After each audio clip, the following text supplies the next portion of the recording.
Recording by FNH. Pushbutton War by Joseph P. Martino. In one place, a descendant of the Vikings rode a ship such as Leif never dreamed of. From another, one of the descendants of Caesars, and here an Apache rode a steed such as never roamed the plains. But they were warriors all. The hatch swung open, admitting a blast of Arctic air, and a man clad in a heavy, fur-lined parka. He quickly closed the hatch and turned to the man in the pilot's couch. "Okay, Harry, I'll take over now. Anything to report?" "The heading gyro in the autopilot is still drifting. Did you write it up for maintenance?" "Yeah. They said that to replace it, they'd have to put the whole ship in the hangar, and it's full now with ships going through periodic inspection. I guess we'll have to wait. They can't just give us another ship either. With the hangar so full, we must be pretty close to the absolute minimum for ships on the line and ready to fly." "Okay, let me check out with the tower and she'll be all yours." He thumbed the intercom button and spoke into the mic. "RI-276 to tower. Major Lightfoot going off watch." When the tower acknowledged, he began to disconnect himself from the ship. With smooth, experienced motions, he disconnected the mic cable, the oxygen hose, air pressure hose, cooling air hose, electrical heating cable, and dehumidifier hose which connected his flying suit to the ship. He donned the parka and gloves his relief had worn, and stepped through the hatch into the gantry crane elevator. Even through the heavy parka, the cold air had a bite to it. As the elevator descended, he glanced to the south, knowing as he did so that there would be nothing to see. The sun had set on November the 17th, and was not due up for 3 more weeks. At noon there would be a faint glow on the horizon, as the sun gave a reminder of its existence, but now at 4 in the morning there was nothing. As he stepped off the elevator, the ground crew prepared to roll the gantry crane away from the ship. He opened the door of the waiting personnel carrier and swung aboard. The inevitable cry of "Close that door!" greeted him as he entered. He brushed the parka hood back from his head and sank into the first empty seat. The heater struggled valiantly with the Arctic cold to keep the interior of the personnel carrier at a tolerable temperature, but it never seemed to be able to do much with the floor.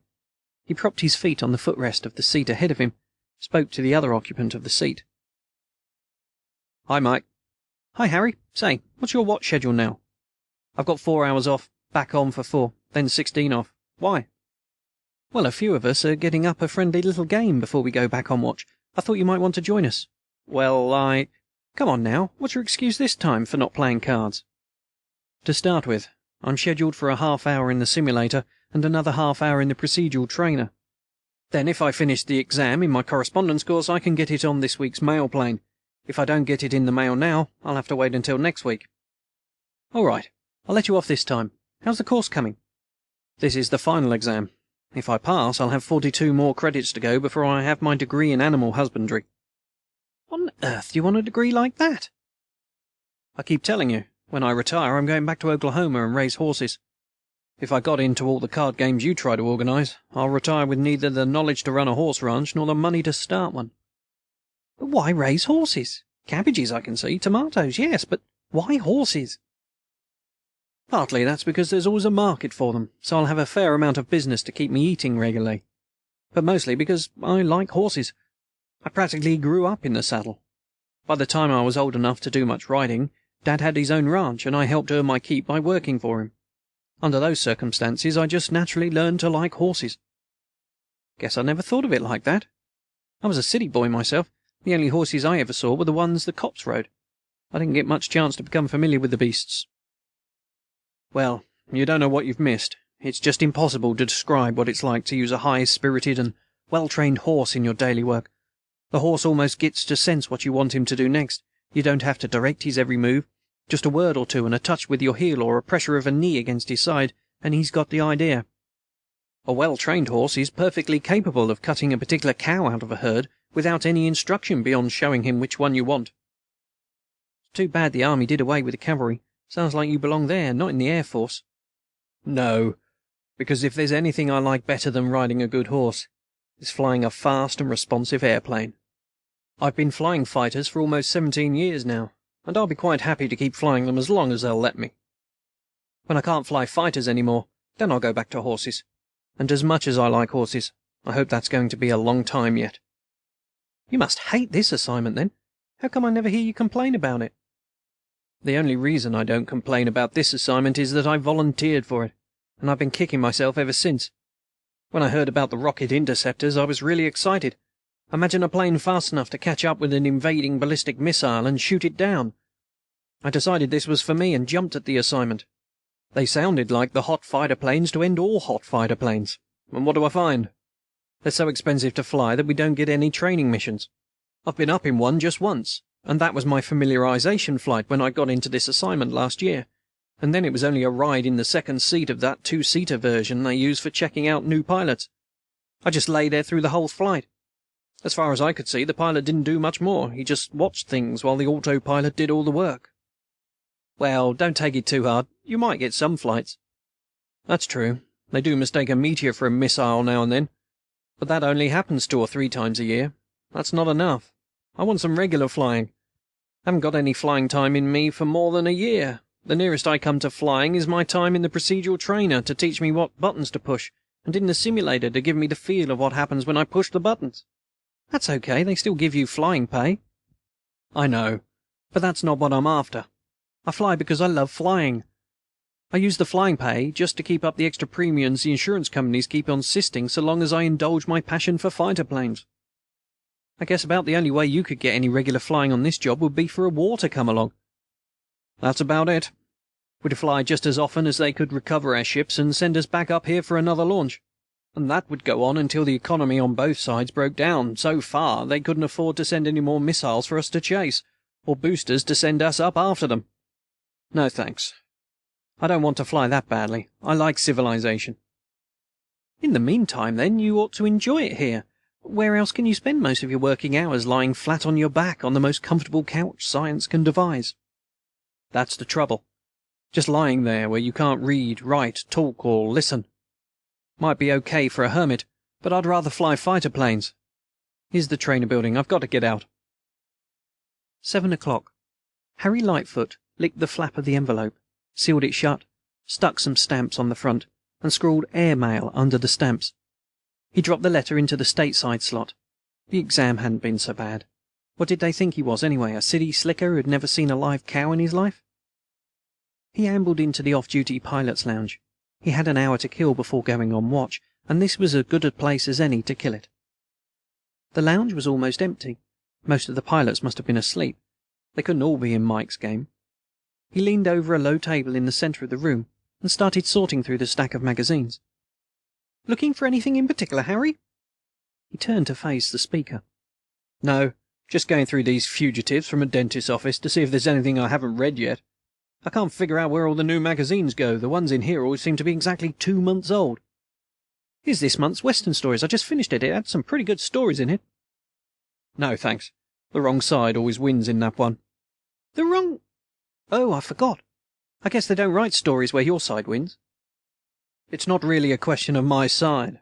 My tribe gave up the practice of tribal life and tribal customs over 50 years ago. I had the same education in a public school as any other American child. I read the same newspapers, watched the same TV shows as anyone else. My Apache ancestry means as little to me as the nationality of his immigrant ancestors means to the average American. I certainly don't consider myself to be part of a nation still at war with the pale-faces." "Then what's wrong with the Western Stories where the United States cavalry wins?" "That's a different thing entirely. Some of the earliest memories I have are of listening to my grandfather tell me about how he and his friends fought against the horse soldiers when he was a young man. I imagine he put more romance than historical accuracy into his stories. After all, he was telling an eager kid about the adventures he'd had over 50 years before. But at any rate, he definitely fixed my emotions on the side of the Indians and against the United States cavalry, and the fact that culturally I'm descended from the cavalry rather than from the Apache Indians doesn't change my emotions any." "I imagine that would have a strong effect on you. These stories are really cheering at the death of some of your grandfather's friends." "Oh, it's worse than that. In a lot of hack-ridden stories, the Indians are just convenient targets for the hero to shoot at, while the author gets on with the story. These stories are bad enough, but the worst are the ones where the Indians are depicted as brutal savages with no redeeming virtues. My grandfather had an elaborate code of honor which governed his conduct in battle. It was different from the code of people he fought, but it was at least as rigid, and deviations from it were punished severely. He never read Clausewitz. To him, war wasn't an instrument of national policy. It was a chance for the individual warrior to demonstrate his skill and bravery. His code put a high premium on individual courage in combat, and the weakling or coward was crushed contemptuously. I don't even attempt to justify the Indian treatment of captured civilians and non-combatants, but nevertheless I absorbed quite a few of my grandfather's ideals and views about war, and it's downright disgusting to see him so falsely represented by authors of the run-of-the-mill Western story or movie. Well, those writers have to eat too, and maybe they can't hold an honest job. Besides, you don't still look at war the way your grandfather did, do you? Civilization requires plenty of other virtues besides courage in combat. We have plenty of better ways to display those virtues. And the real goal of the fighting man is to be alive after the war so he can go home to enjoy the things he was fighting for. No, I hadn't been in Korea long before I lost any notions I might have had of war as a glorious adventure my grandfather described it to be. It's nothing but a bloody business and should be resorted to only if everything else fails. But I still think the individual fighter could do a lot worse than follow the code that my grandfather believed in. That's so, especially since the coward usually gets shot anyway, if not by the enemy, then by his own side. Hey, it's getting late. I've got some things to do before going on watch. Be seeing you. Okay, I'll try to find something else here I haven't read yet. 8 o'clock. Still no sign of the sun. The stars didn't have the sky to themselves, however. 2 or 3 times a minute a meteor would be visible, most of them appearing to come from a point about halfway between the pole star and the eastern horizon. Harry Lightfoot stopped the elevator, opened the hatch, and stepped in. She's all yours, Harry. I've checked out with the tower. Okay. That gyro any worse? No, it seems to have steadied a bit. Nothing else gone wrong either. Looks like we're in luck for a change. Let me have the Parker, and I'll clear out. I'll think of you up here while I'm relaxing. Just imagine, a whole 24 hours off, and not even a training scheduled. Someone slipped up, I'll bet.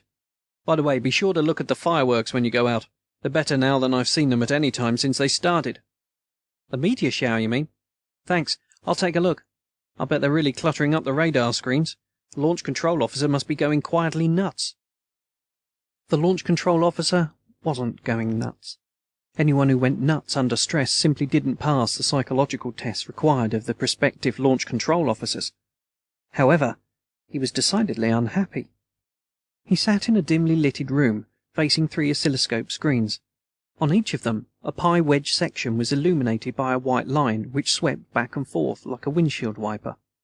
Unlike a windshield wiper, however, it put little white blobs on the screen instead of removing them. Each blob represented something which had returned a radar echo. The center screen was his own radar. The outer 2 were televised images of the radar screens at the stations 100 miles on either side of him, part of a chain of stations extending from Alaska to Greenland. In the room behind him, and facing sets of screens similar to his, sat his assistants. They located the incoming objects on the screen and set automatic computers to determine the velocity, trajectory, and probable impact point. This information appeared as coded symbols beside the tracks on the center screen of the launch control officer, as well as all duplicate screens. The launch control officer, and he alone, had the responsibility to determine whether the parameters for a given track were compatible with an invading intercontinental ballistic missile, or whether the track represented something harmless. If he failed to launch an interceptor at a track that turned out to be hostile, it meant the death of an American city. However, if he made a habit of launching interceptors at false targets, he would soon run out of interceptors. And only under the pressure of actual war could the incredible cost of shipping in more interceptors during the winter be paid without a second thought. Normally, no more could be shipped until spring. That would mean a gap in the chain that could not be covered adequately by interceptors from the adjacent stations. His screens were never completely clear, and to complicate things, the quadrantids, which start every New Year's Day and last 4 days, were giving him additional trouble. Each track had to be analyzed, and the presence of the meteor shower greatly increased the number of tracks he had to worry about. However, the worst was past. 1 more day and they would be over. The clutter on his screens would drop back to normal. Even under the best of circumstances, his problem was bad. He was hemmed in on one side by physics and on the other by arithmetic. The most probable direction for an attack was from over the pole. His radar beam bent only slightly to follow the curve of the Earth. At great range, the lower edge of the beam was too far above the Earth's surface to detect anything of military significance. On a minimum altitude trajectory, an ICBM aimed at North America would not be visible until it reached 83 degrees north latitude on the other side of the pole. One of his interceptors took 385 seconds to match trajectories with such a missile, and the match occurred only 2 degrees of latitude south of the station. The invading missile traveled 1 degree of latitude in 14 seconds. Thus he had to launch the interceptor when the missile was 27 degrees from intercept. This turned out to be 85 degrees north latitude on the other side of the pole. This left him at most 30 seconds to decide whether or not to intercept a track crossing the pole. And if several tracks were present, he had to split that time among them. If too many tracks appeared, he would have to turn over portions of the sky to his assistants and let them make decisions about launching. This would happen only if he felt an attack was in progress, however. Low-altitude satellites presented him with a serious problem, since there is not a whole lot of difference between the orbit of such a satellite and the trajectory of an ICBM. Fortunately, most satellite orbits were catalogued and available for comparison with incoming tracks. However, once in a while an unannounced satellite was launched, and these could cause trouble. Only the previous week, at a station down the line, an interceptor had been launched at an unannounced satellite. Had the pilot not realized what he was chasing and held his fire, the international complications could have been serious. It was hard to imagine World War III being started by an erroneous interceptor launching, but the State Department would be hard put to soothe the feelings of some intensely nationalistic country whose expensive new satellite had been shot down. Such mistakes were bound to occur, but the launch control officer preferred that they were made when someone else, not he, was on watch. For this reason, he attempted to anticipate all known satellites, so they would be recognized as soon as they appeared. According to the notes he had made before coming on watch, one of the UN's weather satellites was due over shortly. A blip appeared on the screen just beyond the 83-degree latitude line, across the pole. He checked the time with the satellite ephemeris. If this were the satellite, it was 90 seconds early. That was too much error in the predicted orbit of a well-known satellite. Symbols sprang into existence beside the track. It was not quite high enough for the satellite, and the velocity was too low, and the white line swept back across the screen again. More symbols appeared beside the track. Probable impact point was about 40 degrees latitude. It certainly wasn't the satellite. 2 more blips appeared on the screen at velocities and altitudes similar to the first. Each swipe of the white line left more new tracks on the screen, and the screens of the adjacent stations were showing similar behavior. These couldn't be meteors. The launch control officer slapped his hand down on a red push button set into the arm of his chair and spoke into his mic. "Red alert. Attack is in progress." Then, switching to another channel, he spoke to his assistants. "Take your pre-assigned sectors. Launch 1 interceptor at each track identified as hostile." He hadn't enough interceptors to double up on an attack of this size, and a quick glance at the screens for the adjacent stations showed he could expect no help from them. They would have their hands full. In theory, 1 interceptor could handle a missile all by itself, but the theory had never been tried in combat. That lack was about to be supplied. Harry Lightfoot heard the alarm over the intercom. He vaguely understood what would happen before his launch order came. As each track was identified as hostile, a computer would be assigned to it. It would compute the correct time of launch, select an interceptor, and order it off the ground at the correct time. During the climb to intercept, the computer would radio steering signals to the interceptor to assure that the intercept took place in the most efficient fashion. He knew RI-276 had been selected when a green light on the instrument panel flashed on, and a clock dial started indicating the seconds until launch. Just as the clock reached 0, a relay closed behind the instrument panel. The solid fuel booster ignited with a roar. He was squashed back into his couch under 4 G's acceleration. Gyroscopes and acceleration measuring instruments determined the actual trajectory of the ship. The navigation computer compared the actual trajectory with the trajectory set in before takeoff. When a deviation from the preset trajectory occurred, the autopilot steered the ship back to the proper trajectory. As the computer on the ground obtained better velocity and position information about the missile from the ground radar, it sent course corrections to the ship, which were accepted in the computer as changes to the preset trajectory.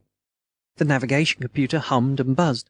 Lights flickered on and off on the instrument panel. Relays clicked behind the panel. The ship steered itself towards the correct intercept point. All this automatic operation was required because no merely human pilot had reflexes fast enough to carry out the intercept at 26,000 feet per second. And even had his reflexes been fast enough, He could not have done the precise piloting required while being pummeled by this acceleration. As it was, Major Harry Lightfoot, fighter pilot, lay motionless in his acceleration couch. His face was distorted by the acceleration. His breathing was labored. Compressed air bladders in the legs of his G-suit alternately expanded and contracted, squeezing him like the obscene embrace of some giant snake as the G-suit tried to keep his blood from pooling in his legs. Without the G-suit, he would have blacked out, and eventually his brain would have been permanently damaged from the lack of blood to carry oxygen to it. A red light on the instrument panel blinked balefully at him as it measured out the oxygen he required. Other instruments on the panel informed him about the amount of cooling air flowing through his suit to keep his temperature within tolerable range, and the amount of moisture the dehumidifier had to carry away from him so that his suit didn't become a steam bath.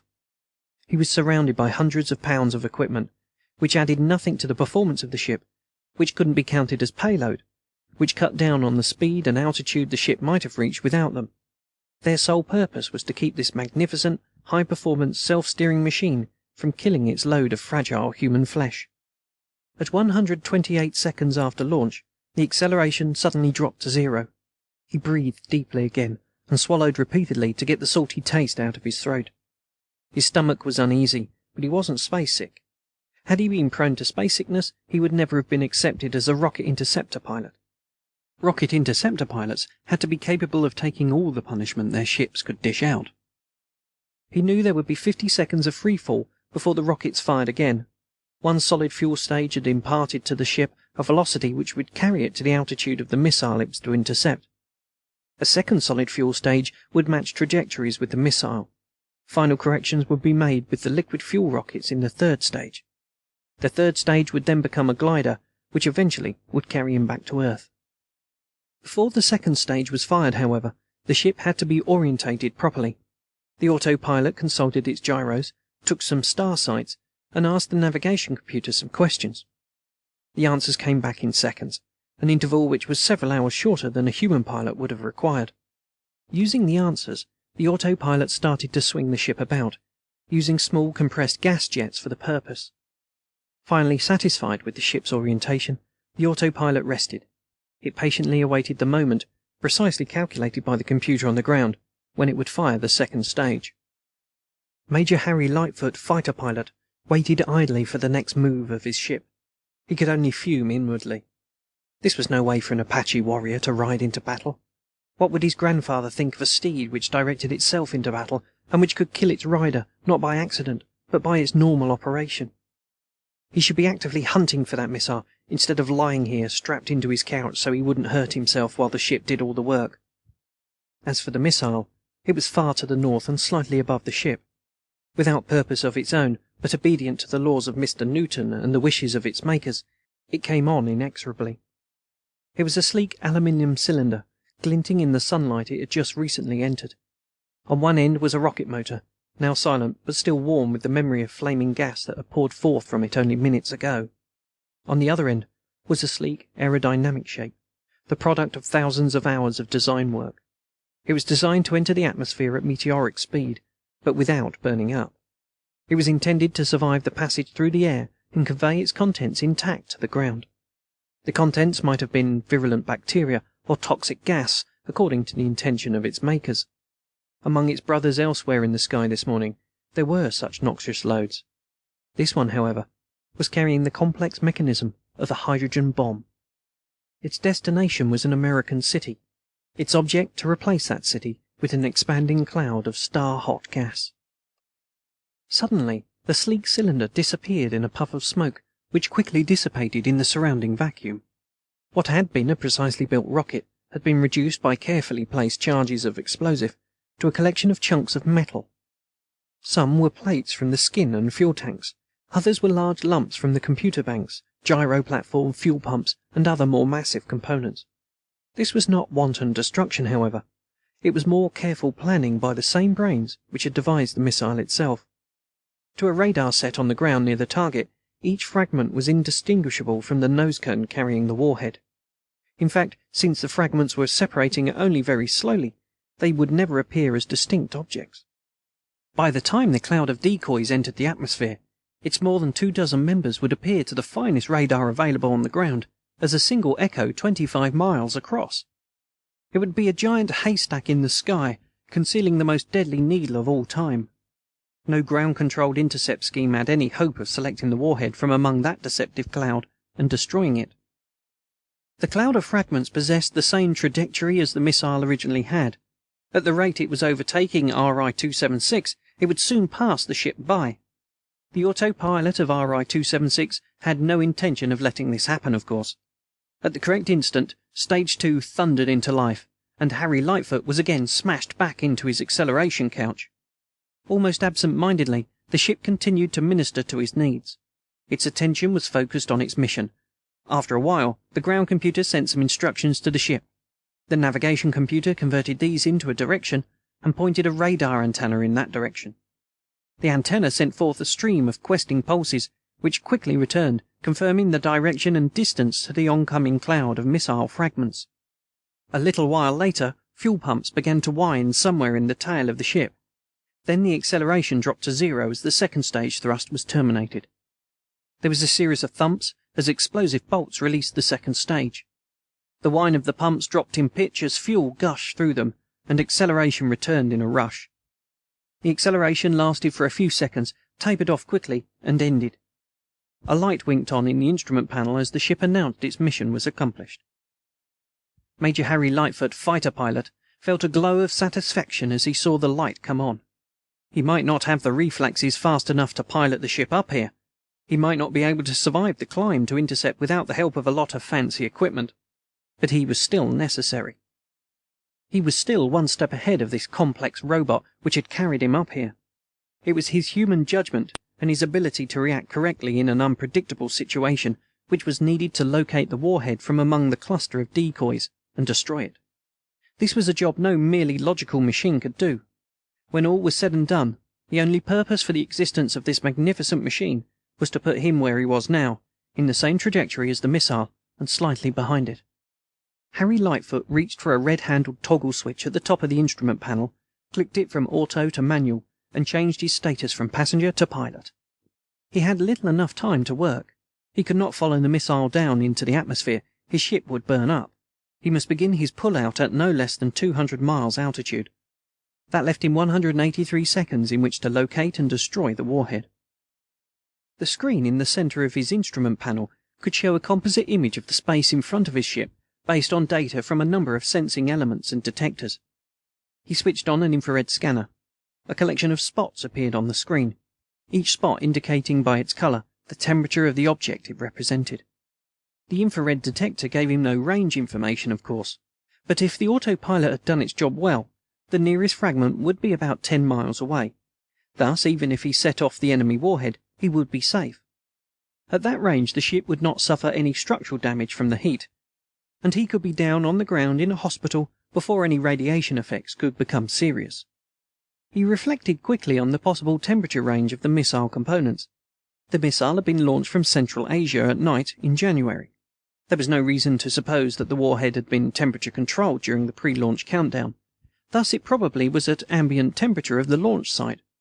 If it had been fired in the open, that might be as low as -70°F. Had it been fired from a shelter, that might be as high as 70°F. To leave a safety margin, he decided to reject only those objects outside the range of plus or minus 100°F. There were 2 fragments at 500 degrees. He rejected these as probable fragments of the engine. 6 more exhibited a temperature of nearly -320°F. These probably came from the liquid oxygen tanks. They could be rejected. That eliminated 8 of the objects on the screen. He had 19 to go. It would be a lot slower for the rest, too. He switched on a radar transmitter. The screen blanked out almost completely. The missile had included a microwave transmitter to act as a jammer. It must have been triggered on by his approach. It obviously hadn't been operating while the ship was maneuvering into position. Had it been transmitting then, the autopilot would simply have homed on it. He switched the radar to a different frequency. That didn't work. The screen was still blank, indicating that the jammer was sweeping in frequency. He next tried to synchronize the radar pulses with the jammer in order to be looking when it was quiet. The enemy, anticipating him, had given the jammer a variable pulse repetition rate. He switched off the transmitter and scanned the radar antenna manually. He slowly swung it back and forth, attempting to fix the direction of the jammer by finding the direction of maximum signal strength. He found that the enemy had anticipated him again, and the jammer's signal strength varied. However, he finally stopped the antenna, satisfied that he had pointed it at the jammer. The infrared detector confirmed that there was something in the direction the antenna was pointed, but it appeared to be too small to be the warhead. He then activated the manual piloting controls. He started the fuel pumps winding up, and swung the ship to point normal, to the line of sight to the jammer. A quick blast from the rocket sent the image of the jammer moving sideways across the screen. But of greater importance, two other objects moved across the screen faster than the jammer, indicating they were nearer to the ship than was the jammer. He picked the one which appeared the nearest to him, and with a series of maneuvers and blasts from the rocket, placed the object between himself and the jammer. He switched the radar on again. Some of the jammer signal was still leaking through, but the object, whatever it was, made an effective shield. The radar images were quite sharp and clear. He glanced at the clock. Nullifying the jammer had cost him 75 seconds. He'd have to hurry in order to make up for that time. The infrared detector showed two targets which the radar insisted weren't there. He shifted radar frequency. They still weren't there. He decided they were small fragments which didn't reflect much radar energy, and rejected them. He set the radar to a linear polarized mode. 8 of the targets showed a definite amplitude modulation on the echo. That meant they were rotating slowly. He switched to circular polarization to see if they presented a constant area to the radar beam. He compared the echoes for both modes of polarization. 5 of the targets were skin fragments, spinning about an axis skewed with respect to the radar beam. These he rejected. 2 more were structural spars. They couldn't conceal a warhead. He rejected them. After careful examination of the fine structure of the echo from the last object, he was able to classify it as a large irregular mass, probably a section of computer waving some cables about. Its irregularity weighed against its containing the warhead. Even if it didn't burn up in the atmosphere, its trajectory would be too unpredictable. He turned to the rest of the targets. Time was getting short. He extracted every conceivable bit of information out of what his detectors told him. He checked each fragment for resonant frequencies, getting an idea of the size and shape of each. He checked the radiated infrared spectrum. He checked the decrement of the reflected radar pulse. Each scrap of information was an indication about the identity of the fragments. With frequent glances at the clock, constantly reminding him of how rapidly his time was running out, he checked and cross-checked the data coming into him. Fighting to keep his mind calm and his thoughts clear, he deduced, inferred, and decided. One fragment after another he sorted, discarded, rejected, eliminated, excluded, until the screen was empty. Now what? Had the enemy camouflaged the warhead so that it looked like a section of the missile's skin? Not likely. Had he made a mistake in his identification of the fragments? Possibly, but there wasn't time to recheck every fragment.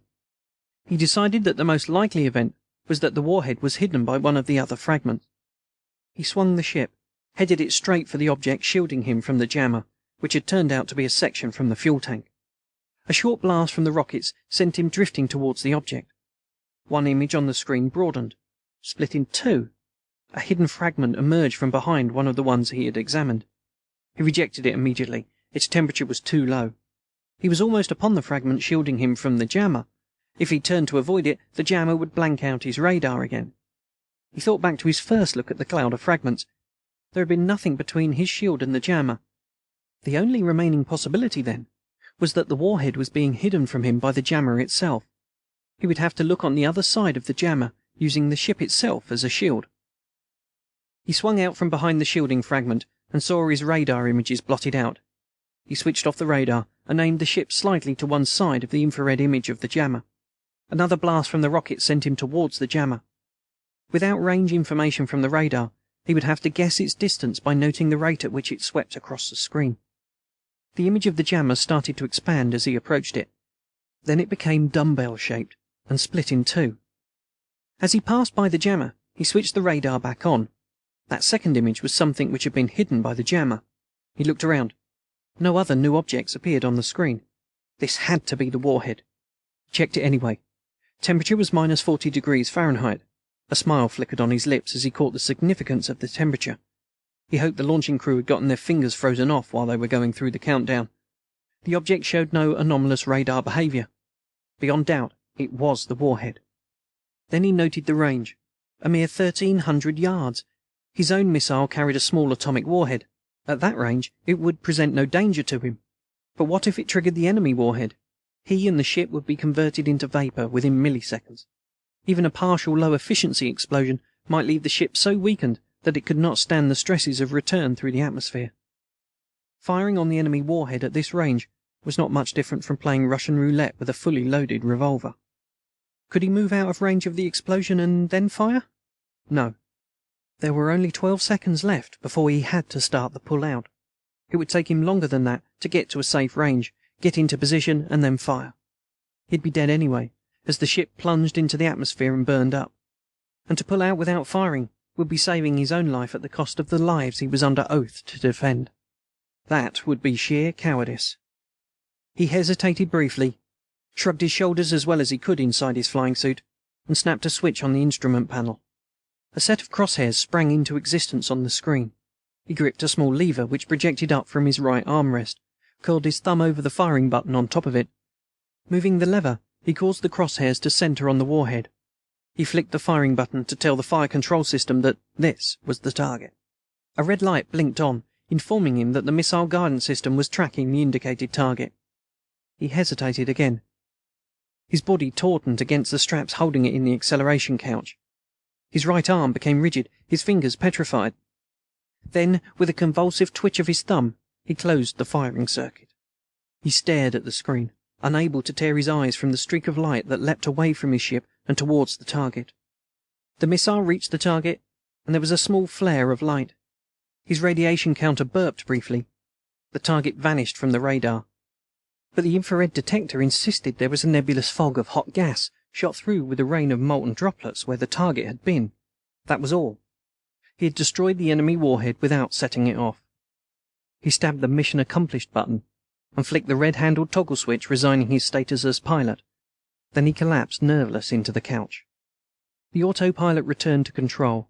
It signaled the air defense network that this hostile track was no longer dangerous. It received instructions about a safe corridor to return to the ground, where it would not be shot at. As soon as the air was thick enough for the control surfaces to bite, the autopilot steered into the safe corridor. It began the slow, tedious process of landing safely. The ground was still a long way down.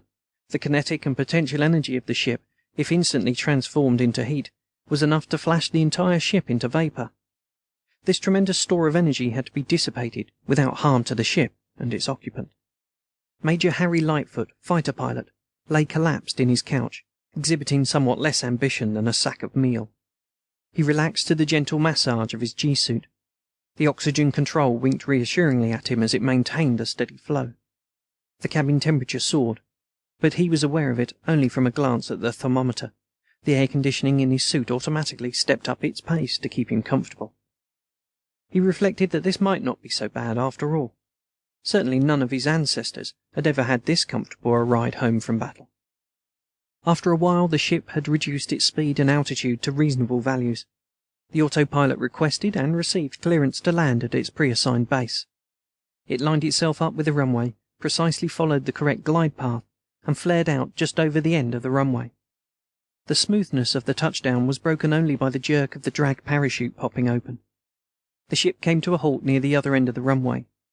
Harry Lightfoot disconnected himself from the ship and opened the hatch. Carefully avoiding contact with the still hot metal of the skin of the ship, he jumped the short distance to the ground. The low purr of a motor behind him announced the arrival of a tractor to tow the ship off the runway. "You'll have to ride the tractor with me, sir. We're a bit short of transportation now." "Okay, Sergeant. Be careful hooking up. She's still hot." "How was the flight, sir?" "No sweat. She flies herself most of the time." The End of Pushbutton War by Joseph P. Martino.